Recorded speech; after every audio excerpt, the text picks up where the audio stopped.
అందరికీ నమస్కారం అండి. కొత్త సస్పెన్స్ కథలోకి స్వాగతం. ఈ కథ పేరు మృత్యు చక్రాలు. రచన టెంపోరావు గారు. చదువుతున్నది దేవి. ఈ కథ మీకు నచ్చితే తప్పకుండా లైక్ చేయండి. ఇంకా కథలోకి వెళ్దామా? హోటల్ పిక్నిక్లో పెద్ద గొడుగు కింద కుర్చీలో వాళ్ళిద్దరూ కూర్చున్నారు. అతడు ఆమె వంక నవ్వుతూ చూశాడు. అతడి కళ్ళు ఆనందంతో మెరుస్తున్నాయి. ఆమె వయసు 20 ఉంటుంది. పొట్టిగా, పచ్చగా, బంగారు బొమ్మలా ఉంది. అమెరికన్ జార్జెట్ చీర, మ్యాచింగ్ జాకెట్ ధరించింది. కాటుక కళ్ళు, లిప్స్టిక్ పులిమిన పెదవులు మెరుస్తున్నాయి. రమా, ఏం తెప్పించను అడిగాడు బాయ్ రాగానే అతను. నీ ఇష్టం మోహన్ అందామె. మోహన్ మెనూ కార్డ్ చూశాడు. జాంగ్రీ, చపాతీ, బఠానీ మసాలా, రవ్వ దోశ, కాఫీ. మోహన్ ఆర్డర్ ఇచ్చాడు. హోటల్ బాయ్ వెళ్ళిపోయాడు. అన్ని ఐటమ్స్ తినలేం అందామె. నాకు చాలా ఆకలిగా ఉంది. గత 3 రోజులు నేను కాఫీ మీదే జీవించాను. నువ్వు కనిపించకపోవడం వల్ల ఆకలి చచ్చింది.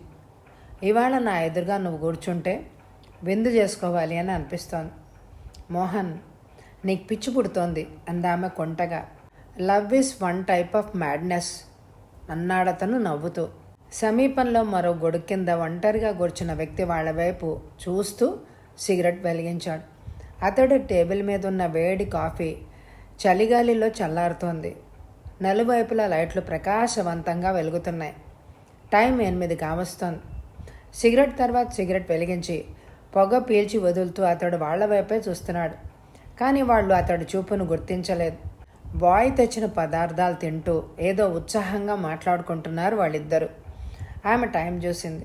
అప్పుడే 8 దాటింది అందామె. కాలానికి పన పాట తరుగుతూనే ఉంటుంది అన్నాడతను. టిఫిన్ ముగించి ఇద్దరూ కాఫీ సేవిస్తున్నారు. రమా, ఇంకా మనం ఇలా ఎంతకాలం గడుపుతాం? మీ నాన్నతో చెప్పావా అని అడిగాడతను. నాన్నకు నేను తప్ప సంతానం లేదు. ఏ లక్షాధికారికో ఇచ్చి నన్ను పెళ్లి చేయాలని నాన్న కోరిక. నీ జీతం ఇంకా 1000 అయినా కాలేదు. అందుకని ఆలోచిస్తున్నాను అందామె. నిన్ను పెళ్ళాడితే నేను లక్షాధికారిని అవుతానుగా అన్నాడు మోహన్ నవ్వుతూ. నాన్నకు కావాల్సింది తన డబ్బుతో లక్షాధికారి అయ్యే అల్లుడు కాదు, స్వయంగా లక్షలున్న అల్లుడు. అయితే మీ నాన్న మన పెళ్ళికి ఒప్పుకోడంటావా? ఒప్పిస్తాను, సరైన సమయం చూసి. మోహన్, నువ్వు తొందరపడకు. అతడు ఆమె కళ్ళలోకి సూటిగా చూశాడు. నా బాధ నీకేం తెలుసు? ఇలా నీతో కాసేపు కూర్చుని మాట్లాడితే చాలు, నాకు తృప్తిగా లేదు. అనుక్షణం నువ్వు నాతోనే ఉండాలి. నువ్వు కొంతకాలం వేచి ఉంటే నీ కోరిక ఫలిస్తుంది అందామె. అతడు బిల్లు చెల్లించాడు. ఆమె నవ్వుతూ అతడి వంక చూసింది. నేను వెళ్ళొచ్చా? బాగా లేట్ అయితే నాన్న అందరికీ ఫోన్ చేయడం ప్రారంభిస్తాడు. బీచ్కి వెళ్దాం. ఈ చంద్రకాంతిలో, చల్లగాలిలో ఏ పడవ పక్కనో కాసేపు కూర్చుందాం, తర్వాత వెళ్ళొచ్చు. ఇంత రాత్రివేళ బీచ్గా? మలలాంటి లవర్స్కు రాత్రే పండగ. వాళ్ళు కుర్చీలోంచి లేచారు. గేటు దాటి రోడ్డు వైపు నడిచారు. అక్కడున్న ఆటోలో ఇద్దరూ కూర్చున్నారు. ఆటో రోడ్డమ్మట దూసుకుపోతోంది. అంతవరకు వాళ్లను గమనిస్తున్న వ్యక్తి వేగంగా తన అంబాసిడర్ కారు వైపు వెళ్ళాడు. కారులో కూర్చుని తలుపు మూశాడు. కారును వేగంగా పోనిచ్చాడు. కాసేపట్లో ముందుకెళ్తున్న ఆటో అతడు కనిపించింది. దాని వెనకనే అతడు కూడా కారును పోనిచ్చాడు. బీచ్లో ఆటో ఆగింది. ఇద్దరూ దిగారు. మోహన్ డబ్బు చెల్లించాడు. అక్కడ లైట్లు ప్రకాశవంతంగా వెలుగుతున్నాయి. ఇద్దరూ లోపలికి నడిచారు. సముద్రపు హోరు వినిపిస్తోంది. రమ పైకి చూసింది. చంద్రుడు ప్రకాశిస్తున్నాడు. చంద్రకాంతి, చల్లగాలి అఖండంగా ఉన్నాయి. ఆమె అతడికి దగ్గరగా జరిగి ఇసుకలో నడుస్తోంది. అతడు నలువైపులా చూశాడు. ఎక్కడా సమీపంలో మనుషులు లేరు. ఆమె చుట్టూ తన చెయ్యిని పోనిచ్చాడు. ఆమెను గట్టిగా నొక్కి పట్టుకున్నాడు. ఇద్దరూ మెల్లిగా ఇసుకలో కదులుతున్నారు. కొంచెం దూరంలో ఇసుకలో ఉన్న ఒక పడవ ఆకారం వాళ్ళకి కనిపించింది. అక్కడ కూర్చుందాం అన్నాడు మోహన్. పడవలోనా? ప్రశ్నించింది ఆమె కొంటగా. అతను ఆగాడు. అమాంతంగా ఆమె పెదవులను ముద్దు పెట్టుకున్నాడు. ఆమె వైపు ప్రేమగా చూశాడు. రమా, ఐ లవ్ యూ అన్నాడు మోహన్. ఆమె మాట్లాడలేదు. మౌనంగా అతడి వైపు చూసింది. ఇద్దరు మెల్లిగా కదిరారు. పడవ పక్కనే కూర్చుని సముద్రం కేసి ఇద్దరూ చూశారు. కెరటాలు పొంగుతూ ముందుకొస్తున్నాయి. ఒడ్డున పగిలి నురుగులు కక్కుతూ వెనక్కిపోతున్నాయి. అతడు ఆమెను తన వైపు లాగాడు. నవ్వుతూ ఆమె అతడి ఒళ్ళో వెల్లికిలా పడింది. రమా, ఇలా రాత్రంతా ఉండిపోదాం, సూర్యోదయాన్ని చూసి ఇళ్ళకి పోదాం అన్నాడతను. ఆపాటికి నాన్న నన్నెవరో ఎత్తుకుపోయారని పోలీసులకు కూడా రిపోర్ట్ ఇచ్చేస్తాడు అందామె. ఇస్తే ఇవ్వని, ఎత్తుకుపోయింది నేనేగా. ఆమె ఏదో నీయడం చూసి లేవబోయింది. తటాలున్న బలమైన చెయ్యి మోహన్ చెంప మీద రాకెట్లాగా దిగింది. అతడు పక్కకు పడ్డాడు. అతడికి స్పృహ లేదు. ఆమె గాబరాగా ఎదురుగా ఉన్న వ్యక్తి వైపు చూసింది. అమాంతం అరవబోయింది. కానీ అతడి చెయ్యి ఆమె నోరును నొక్కేసింది. ఆమెను ఇసుకలోకి తోశాడు అతను. ఆమె లేవడానికి శాయశక్తులా ప్రయత్నిస్తోంది. అతడి చేతిలోని ఆయుధం ఆమెను అనేక చోట్ల పొడవసాగింది. అతడు లేచాడు. క్షణకాలం ఇసుకలో పడున్న ఆమె వంక చూశాడు. వెనక్కి తిరిగి వేగంగా వెళ్ళిపోయాడు. అరగంట తర్వాత మోహన్ మేల్కొన్నాడు. రమ కోసం అటూ ఇటూ చూశాడు. కొంచెం దూరంలో వెల్లికిలా పడుకున్న ఆమె ఆకారం కనిపించింది.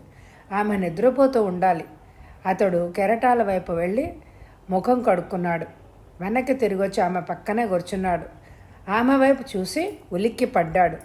ఆమె చీర మీద అనేక చోట్ల రక్తం. ఆమెను తట్టాడు. ఆమె శరీరం చల్లగా ఉంది. అతడి గుండె దడదడలాడింది. తనను చెంప మీద కొట్టిన వ్యక్తి ఆమెను హత్య చేశాడా? అతనెవరు? ఆమె ప్రియుడా? అక్కడుంటే ఈ హత్యలో తను ఇరుక్కోవచ్చు. రమ ఈ లోకంలో లేదు. అతడు లేచాడు. వేగంగా ఇసుకలో నడుస్తూ రోడ్డు వైపు వెళ్ళాడు. ఎవరైనా తన్ని చూస్తే ప్రమాదం. ఎవ్వరికీ కనపడకుండా అతడు రోడ్డు దాటాడు. పక్క రోడ్డుకు తిరిగి వడివడిగా నడిచాడు. 2 ఫర్లాంగులు దాటాక బస్టాండ్ చూసి అతడు ఆగాడు. బస్సులో పోవడం మంచిది. టాక్సీ, ఆటో డ్రైవర్లు మనుషుల్ని గుర్తించుకుంటారు. బస్సులో పోతే ఏ బెంగా ఉండదు. కాసేపట్లో బస్సు రాగానే అతడు ఎక్కాడు. బస్సు కదిలింది. అతడు తీవ్రంగా ఆలోచిస్తున్నాడు. పాపం, రమ శవం రాత్రంతా అలాగే అక్కడ పడుకుంటుందేమో. ఆమె శవాన్ని వాళ్ళు కనుక్కునేటట్టు తను చెయ్యాలి. ఒకచోట ఆగాడు, దిగాడు. కొంచెం దూరం నడిచి పబ్లిక్ టెలిఫోన్ బూత్లోకి దూరి తలుపు మూశాడు. రిసీవర్ ఎత్తి ఒక నంబర్ తిప్పాడు. ఎవరో హలో అన్నారు. అతడు 50 పైసలు పడేసి తన కంఠాన్ని మార్చాడు. సార్, గాంధీ స్టాచ్యూ సమీపంలో ఒక యువతి హత్య చేయబడింది. మీ అమ్మాయేమో, వెళ్ళి చూడండి అన్నాడతను. రామరామ అరిచిందొక కంఠం అటువైపు నుంచి. మోహన్ మౌనంగా ఉండిపోయాడు. మిస్టర్, ఆమె మా అమ్మాయి అని నీకెలా తెలుసు? నేను మీ ఇంటికి సమీపంలోనే ఉంటాను. ఆమె నాకు గుర్తు. మిస్టర్, నీ పేరు, అడ్రస్ చెప్తావా? మోహన్ రిసీవర్ని వెంటనే పెట్టేసి బయటికి నడిచాడు. తనింటి వైపు అడుగులేశాడు. రమ ఇంటికి సమీపంలో తను ఉండడం లేదు. అందువల్ల ఎవ్వరూ తనని అనుమానించారు. కాసేపట్లో అతని ఇంటికి చేరుకున్నాడు. గణపతిరావు గారితో ఫోన్లో మాట్లాడిన వెంటనే దుస్తులు మార్చుకున్నాను. మెట్ల వైపు వెళ్తుండగా టెలిఫోన్ మోగింది. వెళ్ళి రిసీవర్ ఎత్తాను. Hello, Parashuram here. Brother, inspector Nair speaking. బీచ్లో ఏదో హత్య జరిగిందట. నువ్వు అక్కడికి వస్తావా? వస్తున్నా అన్నాను. ఈ న్యూస్ నీకు ముందే తెలుసన్నమాట. గణపతిరావు గారు ఫోన్ చేశారు. పోలీస్కి రిపోర్ట్ ఇమ్మన్నాను. ఆల్ రైట్, అక్కడ కలుసుకుంటున్నాం కదా, తర్వాత అంతా మాట్లాడదామని రిసీవర్ని పెట్టేశాను. మెట్లు దిగి షెడ్ వైపు పరిగెత్తాను. మరొక నిమిషంలో నా డాడ్జి కారు బీచ్ వైపుకి దూసుకుపోయింది. చల్లటి గాలి వీస్తోంది. గాంధీ విగ్రహానికి కొంచెం దూరంగా కారును బీచ్ లోపల రోడ్డుకు పోనిచ్చాను. క్షణకాలం ఆలోచించి ఎడం వైపుకు తిప్పి పోనిచ్చి పోలీస్ జీప్ వెనకనే ఆపాను. జీప్ ముందు మరో కారు ఉంది. ఇన్స్పెక్టర్ నాయర్ ఒక వ్యక్తితో నా దగ్గరకు వచ్చాడు. బ్రదర్, నీకు ఫోన్ చేసిన గణపతిరావు గారు ఈయనే. పరిచయం చేశాను. పరశురామ్ గారు, ఆ శవం మా అమ్మాయిది కాకూడదని దేవుడిని ప్రార్థిస్తూ వచ్చాను అన్నాడు గణపతిరావు గారు. ఆ శవం ఎవరిదైనా ఏ తల్లిదండ్రులనో ఏడిపిస్తుంది అని నాయర్ వైపు తిరిగాను. నేను ఇప్పుడే వచ్చాను, వెళ్ళి చూద్దాం పద అన్నాడు ఇన్స్పెక్టర్ నాయర్. శవం ఎక్కడుంది? కానిస్టేబుల్స్ వెతుకుతున్నారు అన్నాడు నాయర్. దూరంలో వెలుగుతున్న టార్చి లైట్లను గుర్తించాను. ఇంకా తొందర లేదు. శవం కనిపించాక అక్కడికి వెళ్ళొచ్చు. ఇసుకలో నుంచుని సిగరెట్ వెలిగించాను. పొగ వదులుతూ నలువైపులా చూశాను. చంద్రకాంతి బ్రహ్మాండంగా ఉంది. ఇన్స్పెక్టర్ నాయర్, గణపతిరావు నా పక్కనే నిలబడ్డారు. ఇక్కడుంది సార్ అరిచాడు ఒక కానిస్టేబుల్. దూరంలో పడవ కనిపిస్తోంది. అరుపు అటువైపు నుంచి వచ్చింది. వేగంగా అటువైపు నడిచాను. నాయర్, గణపతిరావు నాతో కూడా కదులుతున్నారు. సముద్రపు ఒడ్డున పడవకు అటువైపున ఇసుకలో వెల్లికిలా పడి ఉంది శవం. టార్చి కాంతిలో శవాన్ని చూస్తున్నాను. ఓ భగవాన్, ఎందుకు ఇలా చేశావు? పరశురాం గారు, ఇది నా కూతురే, పేరు రమ అన్నాడు గణపతిరావు. అతడు ఏడుస్తూ ఇసుకలో కుప్ప కూలిపోయాడు. తల నుంచి పాదాల దాకా శవాన్ని చూశాను. అరడజన్ చోట్ల వలయాకారంలో మేకులతో పొడిచినట్లుగా స్పష్టంగా తెలుస్తోంది. హతుడు కత్తిని ఉపయోగించి ఉండడు. ఫోర్కు లాంటి ఆయుధంతో ఆమెకు అనేక చోట్ల పొడిచాడు. ఒక్కపోటుకు శరీరంలో 6 చిల్లులు సంభవించి ఉండాలి. హతుడు ఈ ఆయుధాన్ని స్పెషల్గా చేయించుకున్నాడేమో. ఆమె పక్కనే హ్యాండ్ బ్యాగ్ పడుంది. జేబు రుమాలతో పట్టుకొని దాన్ని తెరిచి చూశాను. లోపల కొంత డబ్బు, మేకప్ బాక్సు, చిన్న అద్దం వగైరా ఉన్నాయి. ఆమె ఒంటి మీద నగలన్నీ అలాగే ఉన్నాయి. దొంగతనం కోసం ఈ హత్య జరిగి ఉండకపోవచ్చు. రమ చాలా అందమైన యువతి. ఎంత అమానుషంగా ఆమె ఎందుకు హత్య చేయబడవలసి వచ్చిందో ఊహాతీతంగా ఉంది. లేచి నిలబడి సిగరెట్ వెలిగించాను. గణపతిరావు ఇంకా ఏడుస్తూనే ఉన్నాడు. నాయర్ బాయ్, ఆయన్ని కొంచెం దూరంగా తీసుకెళ్ళడం మంచిది అన్నాను. ఇన్స్పెక్టర్ నాయర్ కానిస్టేబుల్తో చెప్పాడు. ఒక కానిస్టేబుల్ అతడిని లేవదీసి దూరంగా తీసుకుపోయాడు. రేప్ చేసి చంపాడేమో అన్నాడు నాయర్. డాక్టర్ పరీక్ష అయ్యాక అది తెలుస్తుంది అన్నాను. కాసేపట్లో డాక్టర్ సుధాకర్ వస్తారు అన్నాడు నాయర్. ఆలోచిస్తూ దూరంగా కూర్చున్న గణపతిరావు దగ్గరికి వెళ్ళాను. అతడికి ఎదురుగా ఇసుకలో చతికిలబడ్డాను. అతడు చేయి పట్టుకొని ఓదార్చాను. పరశురాం గారు, నాకు రమ ఒక్కగానొక్క కూతురు. ఈ వార్త తెలిస్తే నా భార్య గుండె ఆగి చచ్చిపోతుంది అన్నాడతను.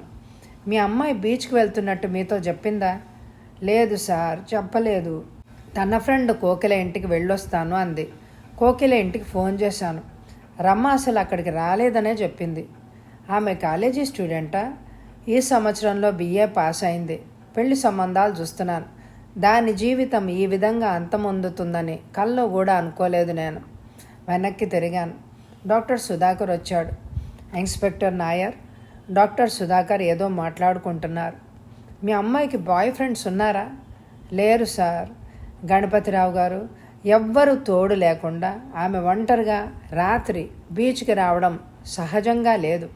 ఆమెతో మరెవరో వచ్చి ఉండాలి అన్నాను. గణపతిరావు జవాబు ఇవ్వలేదు. ఆలోచిస్తూ ఉండిపోయాడు. ఈ వార్త టెలిఫోన్లో ఎవరో చెప్పారని మీరు నాతో ఫోన్లో అన్నారు. ఆ వ్యక్తికి ఈ హత్యతో సంబంధం ఉండి ఉండొచ్చు. అతడు మీతో ఏం చెప్పాడో నాకు వివరంగా చెప్పండి. బీచ్లో ఎవరి శవమో పడుంది. అది మీ అమ్మాయిదేమో వెళ్ళి చూడమన్నాడు అతను. అతడు మా ఇంటికి సమీపంలో ఉంటున్నాడట.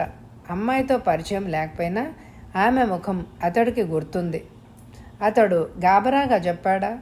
అతడి కంఠంలో గాబరా లేదు, కానీ కంఠం సహజంగా లేదని నాకెందుకో అనిపించింది. కంఠం మార్చాడేమో. ఇన్స్పెక్టర్ నాయర్ నా దగ్గరకు పరిగెత్తుకొచ్చాడు. బ్రదర్, ఆమె రేప్ చేయబడలేదు. డాక్టర్ సుధాకరు ఆ విషయం గురించి నిస్సందేహంగా చెప్తున్నారు అన్నాడు నాయర్. నాయర్ బాయ్, రేపు జరగలేదు, దొంగతనము జరగలేదు. ఆశ్చర్యంగా ఉంది. అయితే ఈ హత్య ఎందుకు జరిగిందంటావు? ప్రశ్నించాను. అదే నాకు తెలియడం లేదు. Don't bother. ప్రస్తుతం మనకు తెలియకపోయినా ఏదో కారణం ఉండే ఉంటుంది. అకారణంగా ఒకడు మరొక మనిషిని చంపడు. అది మనకు త్వరలో తెలుస్తుంది అని లేచాను. గణపతి లేవబోయాడు. అతడిని కూర్చోమని హెచ్చరించి నేను నాయర్ శవం దగ్గరికి వెళ్ళాం.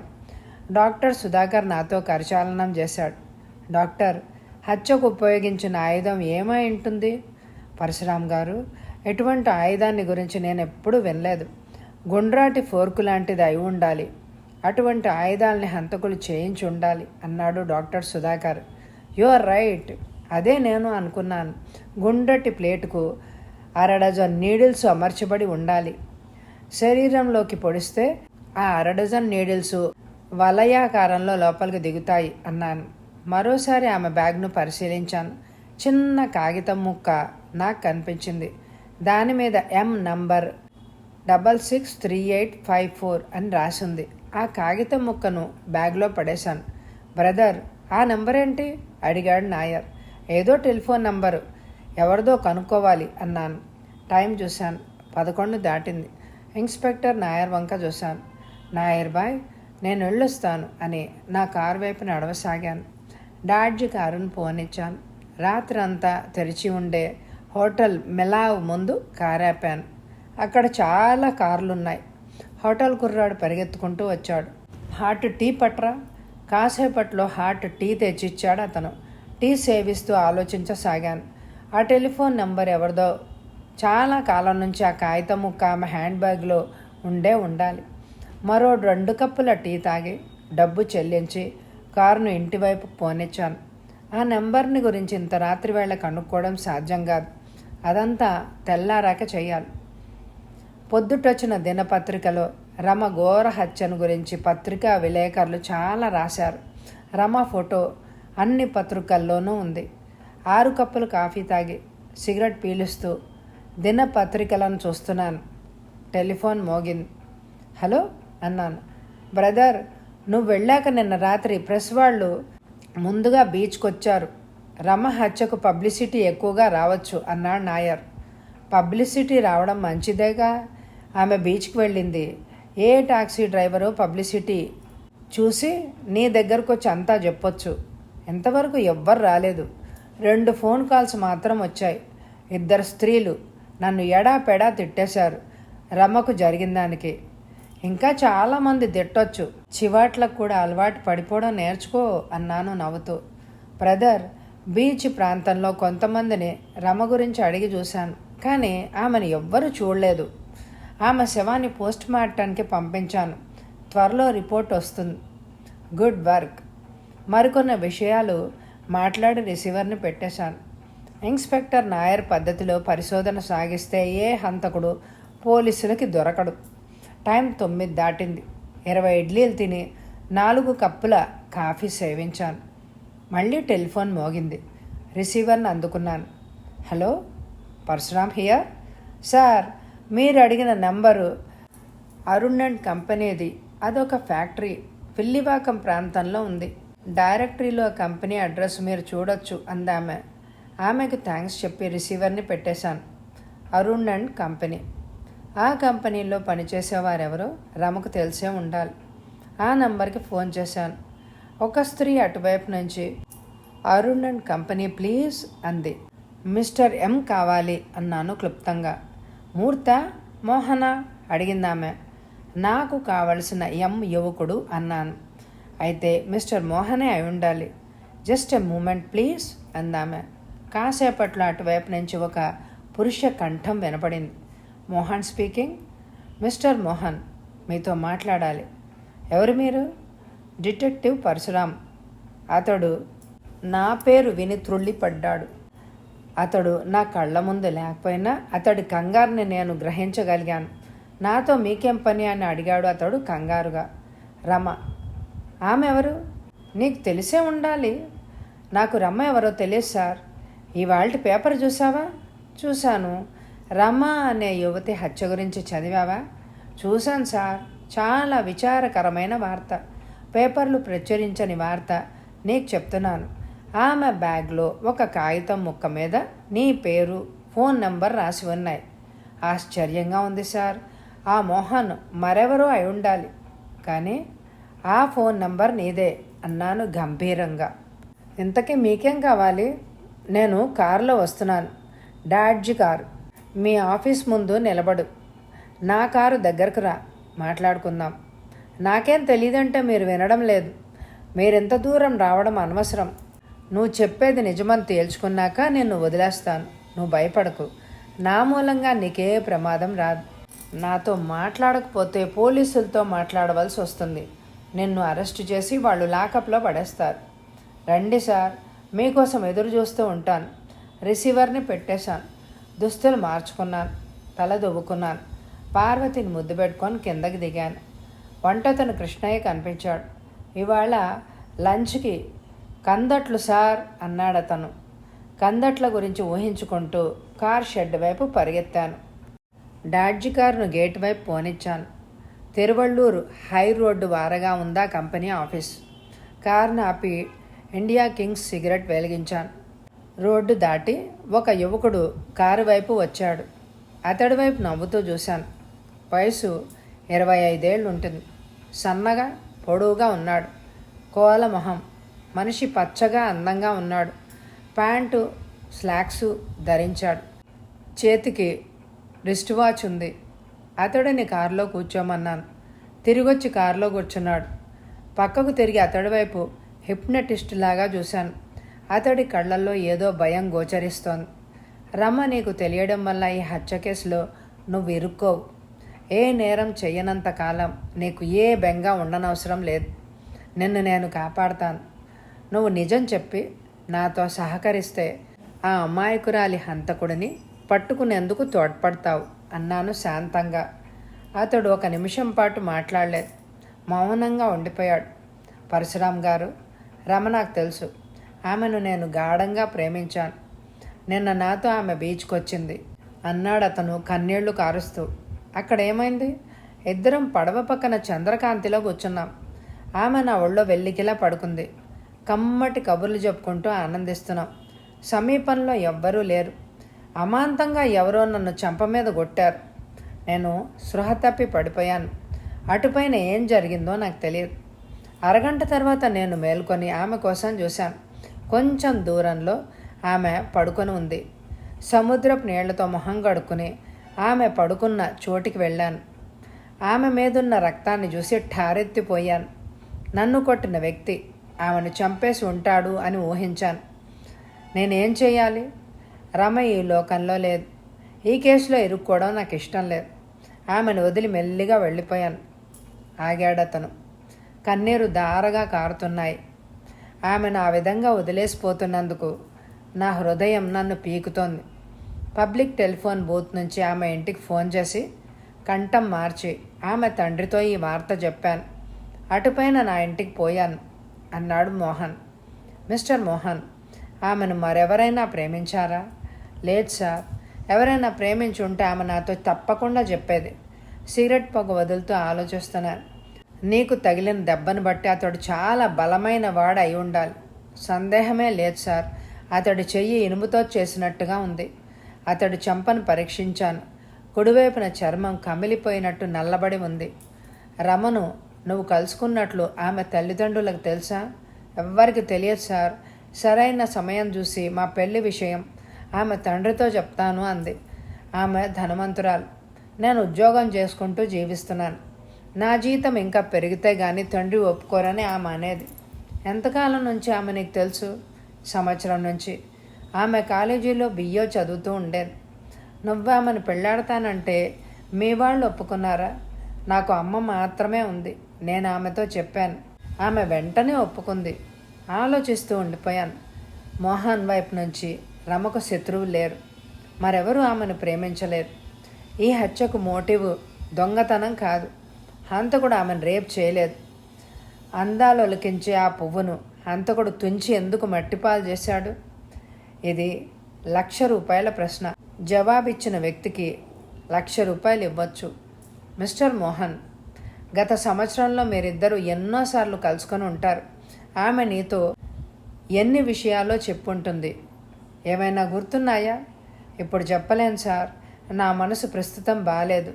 జేబులోంచి నా కార్డు తీసి అతనికి ఇచ్చాను.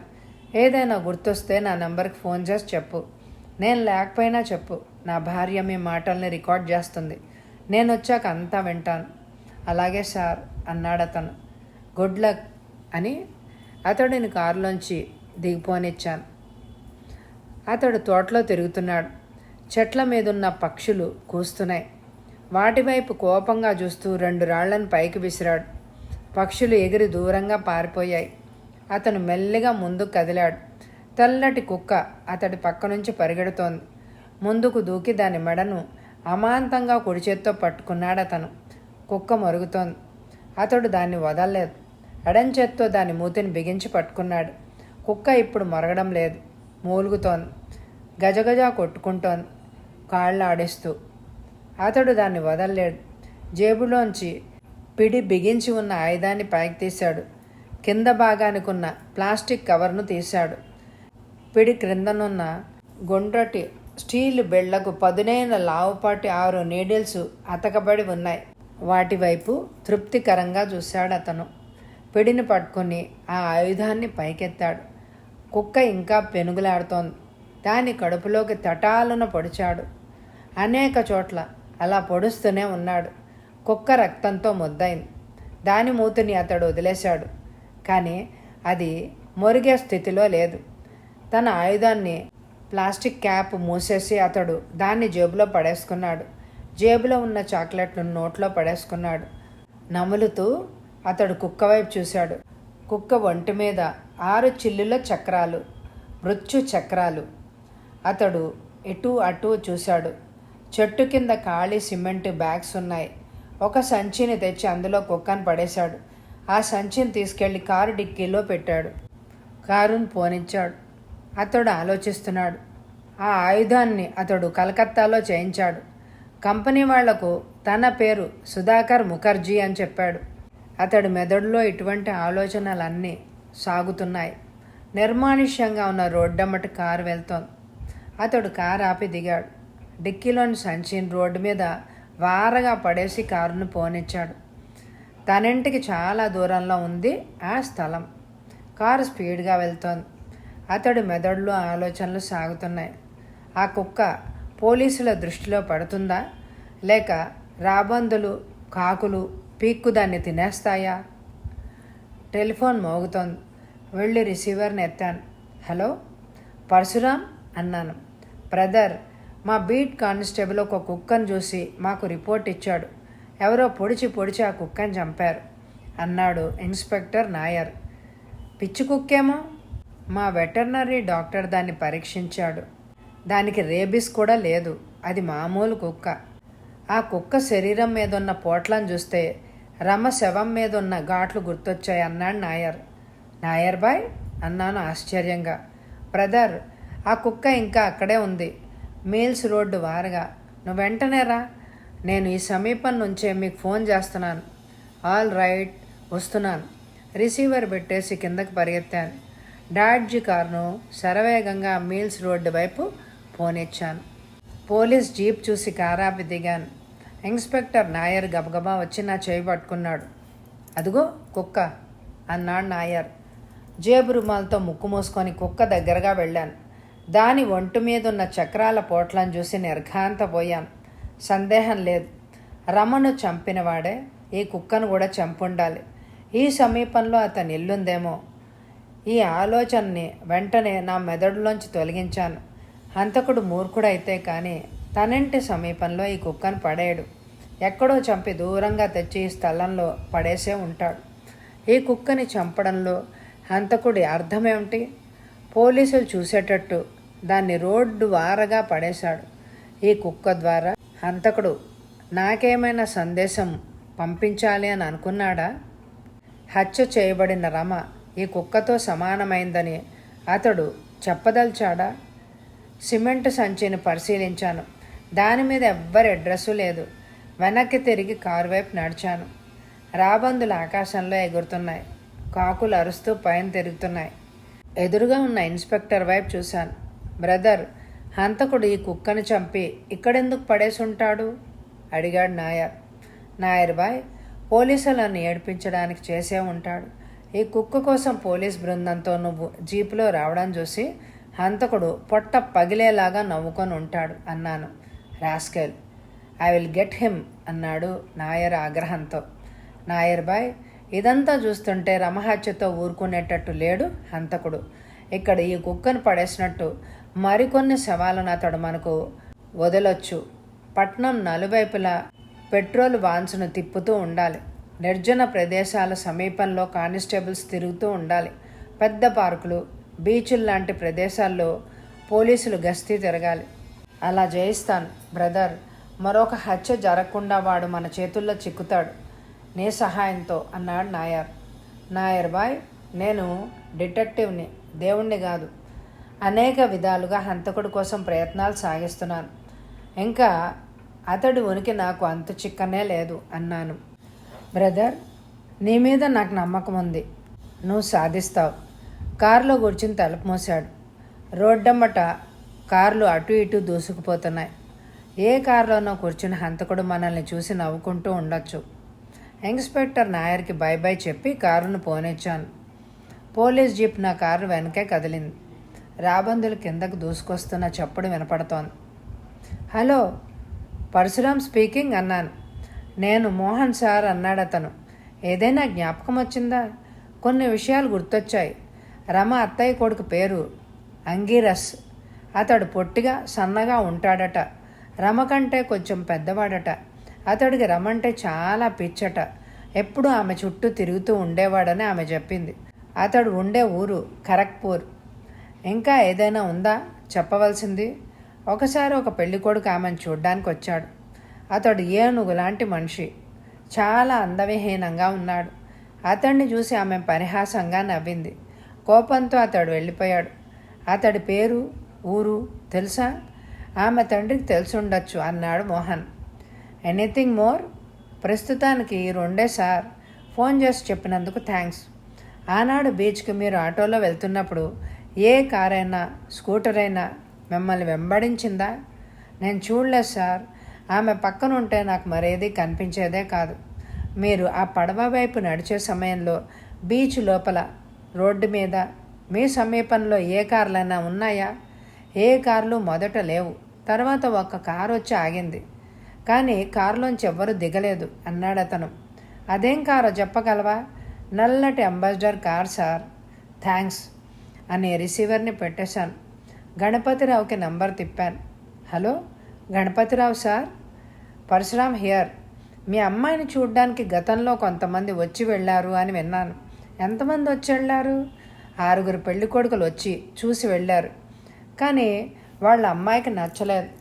చూడ్డానికి వచ్చిన ఒక అతను చాలా అందవిహీనంగా ఉన్నాడు అని విన్నాను. అతడిని చూసి మీ అమ్మాయి నవ్విందట. అతడి పేరేంటి? అతడి పేరు గుర్తులేదు సార్. అడ్రస్ కూడా తెలియదు. నేను మిస్ అయిన బస్ నంబర్లు నాకు గుర్తుండవు సార్. గుర్తుంచుకోవడం ఒక్కోసారి ఉపయోగపడుతుంది అని రిసీవర్ని పెట్టేశాను. ఏనుగు లాంటి మనిషి, అందవిహీనుడు. అతడెవరు? తనని చూసి పరిహాసంగా నవ్వినందుకు అతడు ఆమె మీద పగబట్టాడా? పెళ్ళిళ్ళ సందర్భాల్లో ఎందరినో చూస్తూ ఉంటాం. ఎందరో నచ్చరు. నచ్చకపోవడం హత్యకు దారి తీయదు. రోజులు దొర్లిపోతున్నాయి. నా పరిశోధన మొదటి గడిలోనే ఉంది. ఏదో కొత్త క్లూ దొరికితే గానీ పరిశోధన ముందుకు జరగదు. భోజనం ముగించి సోఫాలో పడుకునే అమెరికన్ పత్రికల్లో నా గురించి రాసిన రచనను పార్వతి చదువుతుంటే మౌనంగా వింటున్నాను. రచయిత నన్ను ఎక్కువగా పొగిడేశాడు. అదంతా వింటూ ఉంటే నాకే నవ్వొస్తోంది. టెలిఫోన్ మోగింది. వెళ్ళి రిసీవర్ని అందుకున్నాను. హలో, పరశురామ్ స్పీకింగ్ అన్నాను.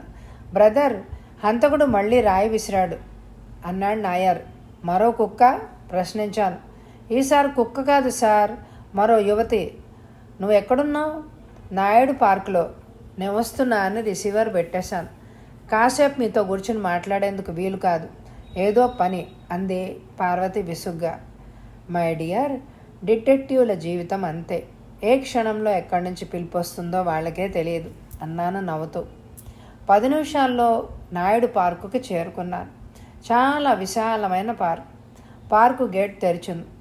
కారుని లోపలికి పోనిచ్చి పోలీస్ జీప్ ముందుగా ఆపాను. ఇన్స్పెక్టర్ నాయర్ నా దగ్గరకు ఎవరో తన్నిన బంతిలాగా వచ్చి పడ్డాడు. అతడి వైపు నవ్వుతూ చూశాను. మా సమీపంలో లైట్ ప్రకాశవంతంగా వెలుగుతోంది. నాయర్ బాయ్, ఏమిటంత కంగారు పడిపోతున్నావు? బ్రదర్, రమలాగే ఈమె హత్య కూడా చేయబడింది. పద చూద్దాం. కానిస్టేబుల్స్ పార్కులో అనేక చోట్ల తిరుగుతున్నారు. నాయర్తో పడమర వైపుకు వెళ్ళాను. సిమెంట్ సోఫా ముందు గడ్డి నేల మీద ఆమె వెల్లికిలా పడుంది. ఆమె ధరించిన తెల్ల చీర రక్తమయంగా ఉంది. ఆమెను కసితో హంతకుడు 10 చోట్ల పొడిచాడు. 10 మృత్యు చక్రాలు, ప్రతి చక్రానికి 6 చిల్లులు. ఆమె వయసు 20 లోపనే ఉంటుంది. ఆమె అంత అందమైనది కాదు. ఆమె ఒంటి మీద నగలున్నాయి. జాకెట్ లోపల దాచిన చిన్న పర్సులో ₹2 కొంత చిల్లర ఉంది. ఆమె మధ్యతరగతి కుటుంబానికి చెందిందై ఉండాలి. టైం చూశాను, 11 కావస్తోంది. నాయర్ వైపు చూశాను. ఈమెవరో తెలిసిందా? లేదు. ఈ పార్కుకి వాచ్మెన్ ఉండాలిగా, అతడే అని నాయర్ దూరంలో నిలబడి ఉన్న ఒక మనిషి వైపు చూపించాడు. అతడు దగ్గరికి వెళ్ళాను. పొట్టిగా లావుగా ఉన్నాడు. కాకి నిక్కరు చొక్కా వేసుకున్నాడు. వాచ్మెన్ నువ్వేనా? అతడు తల్లాడించాడు. ఆమె తరచూ ఈ పార్కుకు వస్తూ ఉంటుందా? ఆమెను చాలాసార్లు చూశాను సార్. ఈ పార్కును ఎన్నింటికి మూసేస్తారు? మునుపు 10ంటికి మూసేవాళ్ళం సార్. టీవీ వచ్చాక 10:15 అలా మూస్తున్నాం. మూసే ముందు పార్కులో ఎవరు లేకుండా చూస్తావా? ఒక్కోసారి చూస్తాను సార్, ఒక్కొక్కసారి చూడడానికి వీలు పడదు. లోపల ఎవరైనా ఉంటే ఏ గోడ దూకి వెళ్ళిపోతారు అన్నాడు అతను. ఆమె ఇల్లు ఎక్కడో తెలుసా? తెలియదు సార్. ఈ చుట్టుపక్కలనే ఉంటుంది. దూరంగా ఉండేవాళ్ళు ఇంతసేపు ఇక్కడ కూర్చోరు అన్నాడు వాచ్మెన్. ఇన్స్పెక్టర్ నాయర్ నా దగ్గరకు పరిగెత్తుకొచ్చాడు. అతడు వెనకనే పంచ చొక్కా వేసుకున్న వ్యక్తి మా దగ్గరకు వచ్చాడు. బ్రదర్, ఈయన పేరు రఘుపతి. ఈయన ఆ శవాన్ని పోల్చారు. ఆమె ఈయన కూతురు, పేరు కమల అన్నాడు నాయర్. రఘుపతి వంక సూటిగా చూశాను. మీరు ఇక్కడికి ఎలా వచ్చారు అని అడిగాను. అమ్మాయి ఇంటికి రాలేదు, ఆమె కోసం వెతుకుతూ ఇలా వచ్చాను. ఏదో శవం ఉందని తెలిసి లోపలికి వచ్చాను. నా కూతుర్ని ఎవరో ఘోరంగా హత్య చేశారు అన్నాడు అతను. ఆమె ఈ పార్కుకు ఒంటరిగా వస్తూ ఉంటుందా? ఒంటరిగా వస్తుంది. వాడి కోసం. ఎవరి కోసం? పరశురామ్ గారు. నా కూతురు ఇక తిరిగి రాదు. మీకు ఏది దాచకుండా నిజం చెప్తాను. ఆమెను ఎవరు హత్య చేశారో మీరు కనుక్కుంటే నా మనసుకు కొంత శాంతి చేకూరుతుంది. చెప్పండి. ఆమె కోసం ఎన్నో సంబంధాలు తెచ్చాను. ఆమె అందరినీ తరిమేసింది. ఈ రోజుల్లో ఆడపిల్ల పెళ్లి చేయడం ఎంత కష్టమో తమరికి తెలిసే ఉంటుంది. నాకు 6 ఆడపిల్లలు, 4 మగపిల్లలు. ఈమె అందరికంటే పెద్దది. బిఏ పాస్ అయింది. చదివే దాన్ని పాడు చేసింది. పెళ్లి కాకుండా ఎంతకాలం అలా పడి ఉండగలదు? ఓ బస్ కండక్టర్తో ఈమె స్నేహం చేసింది. అతడిని నేను ఇంటికి రానివ్వను అన్నాను. వాడి కోసం ఇక్కడికి వచ్చి కూర్చుంటూ ఉంటుంది. ఇది మంచిది కాదని నేను అన్నా ఆమె వినదు అన్నాడు అతను. ఆ కండక్టర్ పేరు దేవరాజు. అతడు ఆమెను పెళ్లాడతానన్నాడా? అదే వాళ్ళ ఉద్దేశం. బిఏ పాస్ అయిన యువతి బస్సు కండక్టర్కి సరస్వతీదేవిలాగా అగుపిస్తుంది. వాళ్ళెందుకు పెళ్లి చేసుకోలేదు? డబ్బు పోగు చేశాక చేసుకుంటారు అని విన్నాను. నేను ఈ పెళ్లి చెయ్యను అన్నాను. కావలిస్తే వాళ్లే చేసుకుంటారని వదిలేశాను. ఇంతకుముందు మీరు తెచ్చిన సంబంధాలేవి ఆమెకు నచ్చలేదా? శని నెత్తి మీద కూర్చుంటే ఎలా నచ్చుతాయి సార్? నేను తెచ్చిన వాటిలో ఒకతను చాలా ధనవంతుడు. అతడికి కారు, పెద్ద ఇల్లు అన్నీ ఉన్నాయి. మనిషి అంత అందంగా ఉండడులేండి. అతడిలో లోపం ఏమిటి? అతడి పై పెదమిలో తొర్రి ఉంది.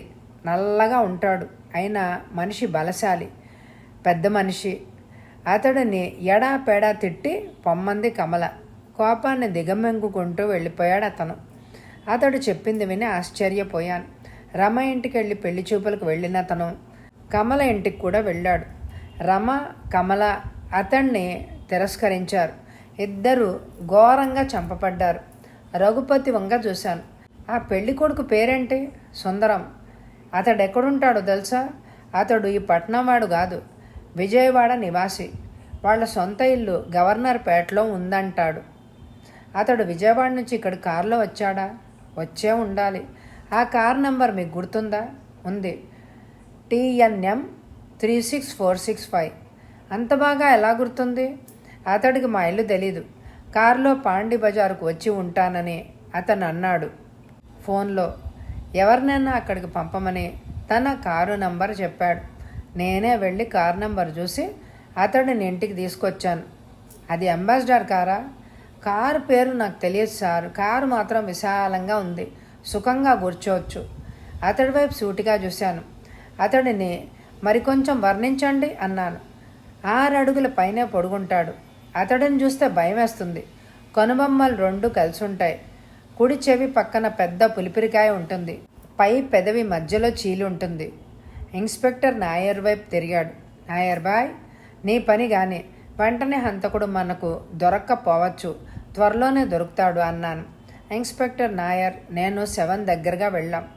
డాక్టర్ సుధాకర్ శవాన్ని పరీక్షిస్తున్నాడు. మిస్టర్ పరశురాం, ఈసారి హంతకుడు ఈమెను రేప్ చేసి తర్వాత హతమార్చాడు అన్నాడు డాక్టర్ సుధాకర్. రియల్లీ అన్నాను ఆశ్చర్యంగా. నిస్సందేహంగా అన్నాడు డాక్టర్. క్షణకాలం అటు ఇటు పచాలు చేస్తూ ఆలోచించసాగాను. రమ ఈమె కంటే చాలా అందమైంది. ఆమెను రేప్ చెయ్యని హంతకుడు ఈమెనెందుకు రేప్ చేశాడు? వాళ్ళు అతడిని తిరస్కరించారు. వాళ్ళ మీద విశేషమైన అసహ్యాన్ని అతడు సృష్టించుకున్నాడు. అటువంటి స్థితిలో వాళ్ళని రేప్ చేయడు. డాక్టర్ సుధాకర్ చెప్పింది దీనికి విరుద్ధంగా ఉంది. ఆలోచిస్తూ వాచ్మెన్ దగ్గరికి వెళ్ళాను. ఈ రాత్రి ఆమె పార్కులో కూర్చుని ఉండగా నువ్వు చూసావా? చూశాను సార్. ఆమె ఒంటరిగా ఉందా? బస్ కండక్టర్తో ఆమె కూర్చుంది. నాకు కావలసిన జవాబు అదే. ఇప్పుడు అంతా సవ్యంగా ఉంది. బస్ కండక్టర్ దేవరాజ్ చీకట్లో ఏమూలో ఆమెను అనుభవించే ఉంటాడు. అతడు వెళ్ళిపోయాక ఈ హత్య జరుగుండాలి. వెనక్కి తిరిగాను. ఇన్స్పెక్టర్ నాయర్ దగ్గరికి వెళ్ళాను. ఇద్దరం కారు వైపుకి నడిచాం. నాయర్ బాయ్, అనేక విషయాలు తెలిసాయి. హంతకుడు త్వరలో నీకు చిక్కుతాడు అన్నాను. ఏదో తొందరగా జరగాలి బ్రదర్. కాసేపట్లో కాకుల్లాగా పత్రికల వాళ్ళు ఇక్కడికి వస్తారు. పోలీస్ డిపార్ట్మెంట్ నిద్రపోతోందని ప్రజలు నిందిస్తారు అన్నాడు నాయర్. ప్రస్తుతం మనం ఏమీ చేయలేం. కొంతకాలం పాటు ప్రజలు ఎంత దూషించినా మనం భరించాలి. ప్రజల ఆగ్రహం శాశ్వతం కాదు. ఇందిరాగాంధీని కిందకు లాగిన వాళ్లే మళ్ళా ఆమెను సింహాసనం ఎక్కించారు. హంతకుడు మనకు చిక్కాక అంతా మర్చిపోయి ప్రజలే శబాష్ అంటారు.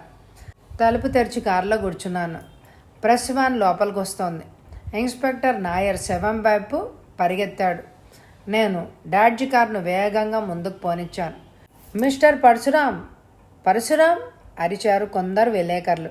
కారు స్పీడును హెచ్చించాను. టైం చూశాను. 11 కావస్తోంది. మగ్లో ఉన్న బీర్ తాగి సిగరెట్ వెలిగించాను. జర్మనీ బీర్ అఖండంగా ఉంది. టెలిఫోన్ మోగింది. రిసీవర్ని ఎత్తాను. STD call from Vijayawada. Inspector Kondalarao అటువైపునున్నాడు. పరశురాం గారు, గవర్నర్ పేటలో మీరు అడిగిన సుందరం అనే వ్యక్తి లేడు. అతడికి ఇక్కడ సొంత ఇల్లు ఉండడం కల్లా. ఆ వ్యక్తి మీతో అబద్ధం చెప్పే ఉండాలి అన్నాడు Kondalarao. Thanks for the information అన్నాను. రిసీవర్ పెట్టేశాను. మళ్ళీ టెలిఫోన్ మ్రోగింది. Hello, Parashuram here. నేను sir Selvam from traffic and licence. చెప్పండి మిస్టర్ సెల్వం, మీరు పొరపడ్డారు. ఆ కారు సుందరం అనే వ్యక్తిది కాదు. ఆ కారు ఓనర్ పేరు పి నాగరాజు. అతడు నెంబర్ 10 దేవర స్ట్రీట్ మైలాపూర్లో నివసిస్తున్నాడు. చాలా థ్యాంక్స్ మిస్టర్ సెల్వం. మీకేం కావలసిన క్షణంలో సమాచారం అందజేస్తాను. సార్ ఉంటానే అని అతడు రిసీవర్ని పెట్టేశాడు. సోఫాలో కూర్చున్నాను. కథ అడ్డం జరిగింది. నాగరాజు ఎవరు? అతడే సుందరమా? వెళ్ళి రహస్యంగా చూడాలి. మగ్గులో ఉన్న బీర్ను పూర్తిగా తాగేశాను. మళ్ళీ సిగరెట్ వెలిగించి ఆలోచిస్తూ కూర్చున్నాను కాసేపు. గబగబా మెట్లు దిగాను. డాడ్జ్ కారును దేవర స్ట్రీట్ వైపు పోనిచ్చాను. 10 నంబర్ ఉన్న గేట్ వైపు చూశాను. గేట్ ముందు వాచ్మ్యాన్ ఉన్నాడు. కొంచెం దూరం పోనిచ్చాను కార్ని. అక్కడ ఆపాను. పెద్ద మేడ లోపలుంది. ఇంటి నలువైపులా పెద్ద తోట ఉంది. ఇంటి చుట్టూ 5 అడుగుల ఎత్తున ప్రహరీ గోడ ఉంది. కారును వెనక్కి తిప్పి పోనిచ్చాను. 10వ నంబర్ గేటు ముందు కారాపి వాచ్మ్యాన్కి సౌజ్ఞ చేశాను. గోర్ఖా దగ్గరగా వచ్చాడు. సాబ్ ఇంట్లో ఉన్నారా అని ప్రశ్నించాను. లేరు సార్ అన్నాడు అతను. కారును పోనిచ్చాను. ఫర్లాంగ్ దూరం వెళ్ళాక ఒక చెట్టు కింద కారాపి కూర్చున్నాను. సిగరెట్ తర్వాత సిగరెట్ పీలుస్తున్నాను. నిమిషాలు గడుస్తున్నాయి. అరగంట తర్వాత నల్లటి అంబాసిడర్ కారు రోడ్డమ్మట దూసుకుపోయింది. కారు నడుపుతున్న వ్యక్తి వైపు చూశాను. సందేహం లేదు, సుందర్ ఉరఫ్ నాగరాజు అతనే. వెనక్కి తిరిగి చూశాను. గూర్ఖా గేట్ తెరిచాక కారు లోపలకు దూసుకుపోయింది. డాడ్జ్ కారును శరవేగంగా ఇంటికి పోనిచ్చాను. ఇంటి ముందు కారాపి దిగాను. మెట్లెక్కి హాల్లోకి వెళ్ళాను. మగ్గు నిండా బీర్ పోసాను. సగం పైన తాగేశాను. రిసీవర్ ఎత్తి ఒక నంబర్ తిప్పాను. Hello, inspector Nair. Nair boy, ఇవాళ హంతకుడిని స్వయంగా చూశాను. ఎక్కడ? అతడింటి ప్రాంతంలోనే. బ్రదర్, అడ్రస్ చెప్పు, వెంటనే అతన్ని అరెస్ట్ చేసేస్తాను అన్నాడు నాయర్ హుషారుగా. నాయర్ బాయ్, మరికొంతకాలం ఓపికగా కూర్చో. హంతకుడు నీ దగ్గరికే వస్తాడు. అదెలా సాధ్యం బ్రదర్? ఏ దోషి పోలీసుల దగ్గరికి రాడు. మాకు దూరంగానే పరిగెడతాడు కదా. నాయర్ బాయ్, నా మాటల్ని నువ్వు సరిగ్గా అర్థం చేసుకోలేదు. హంతకుడు మన దగ్గరకు రాకపోవచ్చు, కానీ మనం అతడి దగ్గరికే వెళ్దాం. పారిపోయే అవకాశం అతడికి ఉండదు. ఎలకలాగా మనకు చిక్కిపోతాడు. ఆ రోజు కోసం ఎదురుచూస్తూ కూర్చుంటాను అన్నాడు ఇన్స్పెక్టర్ నాయర్. ఆకాశంలో చంద్రుడు ప్రకాశిస్తున్నాడు. ఇసుకలో రేవతి, సుధాకర్ ఎదురెదురుగా కూర్చునున్నారు. సమీపంలో ఎవ్వరూ లేరు. సముద్రపు కెరటాల హోరు వాళ్లకు వినిపిస్తోంది. Revathi, good news. నీ గురించి మా అమ్మతో చెప్పేశాను. ఆమె మన పెళ్ళికి ఒప్పుకుంది. నిన్ను రేపు సాయంత్రం మా ఇంటికి తీసుకెళ్తాను అన్నాడతను. ఆమె ఆనందంగా అతడు చేయి పట్టుకొని నిమిరింది. ఈ వార్త విని అమ్మా నాన్న సంతోషిస్తారు అందామె. నువ్వు సంతోషించావా అడిగాడతాడు కొంటగా. నా సంతోషాన్ని నీకు అందిస్తాను అందామె. ఏదో ఆకారం వాళ్ల వైపు కదులుతోంది. రేవతి, సుధాకర్ కూర్చున్న స్థలానికి కొంచెం దూరంలో ఒక పడవ ఉంది. వాళ్ల పక్క నుంచి ఆ ఆకారం ముందుకు వెళ్ళి తటాలున వెనక్కు తిరిగింది. గాబరా పడుతూ సుధాకర్ లేచాడు. సుధాకర్ వైపు దూకింది ఆ ఆకారం. పడవలోంచి బయటికి దూకాను. రాకెట్లాగా వాళ్ల వైపు పరిగెత్తాను. సుధాకర్ కింద పడి మూలుగుతున్నాడు. రేవతిని బలంగా తోసింది ఆ ఆకారం. ఆమె ఇసుకలో పడింది. ఆమె మీదకు ఆ ఆకారం దూకింది. నన్ను వదులు అరుస్తోంది ఆమె. నా చేతుల్లో పడ్డవాళ్లకు విముక్తి లభించదు అన్నది ఆ ఆకారం. ఎవరు నువ్వు? నీకేం కావాలి? నువ్వు తిరస్కరించిన మనిషిని అని అతడు చెయ్యి పైకెత్తాడు. అతడి వెనక నుంచి మెల్లిగా జరిగాను.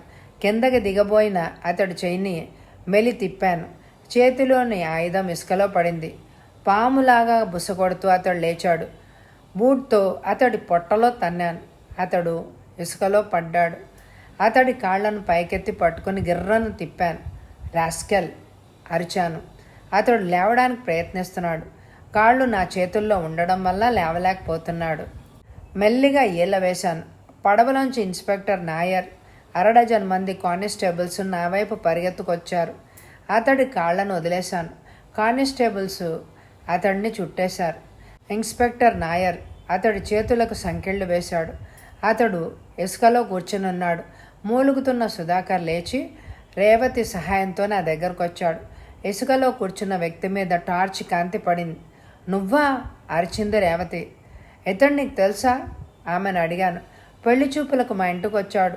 అతడిని ఇలా చూసిన వెంటనే లోపలికి పరిగెత్తాను అందామె.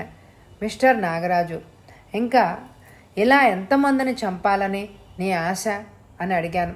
నన్ను తిరస్కరించిన వాళ్ళందరినీ అన్నాడతను. కానీ ఇటుపైన చంపే అవకాశం నీకు రాదు. రాకపోతే పోని, ఈ వికృత రూపంతో బ్రతకడం కంటే చావడమే మేలు అన్నాడతను. ఇన్స్పెక్టర్ నాయర్ ఇసుకలో పడున్న ఆయుధాల్ని జేబు రుమాలతో పట్టుకొని నాకు చూపించాడు. పొడవాటి పదునైన 6 స్టీల్ నీడిల్స్ టార్చ్ కాంతిలో మెరుస్తున్నాయి. అతడిని జీప్లో కూర్చోబెట్టండి అని అరిచాను. కానిస్టేబుల్ అతడిని లాక్కుపోయారు. దేవుళ్ళ వచ్చి మీరు మమ్మల్ని రక్షించారు అంది Revathi. Revathi, you are so lucky. Sudhakar is lucky. మీరిద్దరూ పెళ్ళాడి సుఖంగా జీవించాలి అని నా ప్రార్థన అన్నాను. అందరం దూరంలో ఉన్న కార్ల వైపు నడిచాం.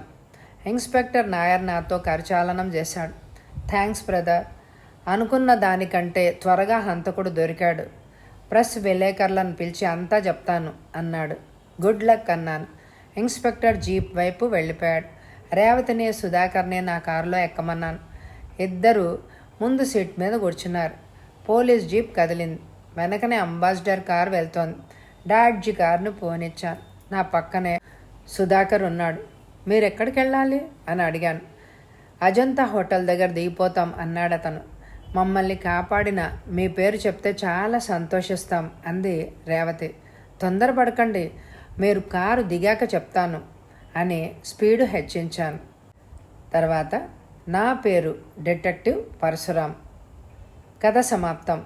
ఈ కథకి ఎక్కువ లైక్లు ఇవ్వండి. అలాగే అపరాధి అనే పేరుతో సస్పెన్స్ కథలను ఎం ఉదయభాన్ గారు రాశారు. ప్రతి ఆల్టర్నేట్ డే ఆ కథలు కూడా మీరు విని ఆదరిస్తారని మనస్ఫూర్తిగా కోరుకుంటున్నాను. Thank you very much my dear friends.